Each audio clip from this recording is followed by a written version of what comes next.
Бүгін Стамбулдағы мәрмәр теңізінің жағалауында орналасқан 5 жұлдызды қонақ үйді аукционға шығарамыз. Сатылды.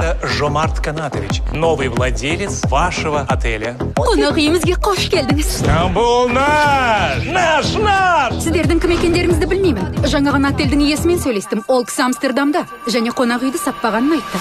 Сіз асыға күткен фильм. Біз өзіміз табуымыз керек 42 миллион. Қазақтарды лақтыруға болмайды. Жомарт аға, что-то вообще аппетитіңіз жоқ қой. Бізде тек қана бірақ сұрақ сізге. Ең ақшам қайда?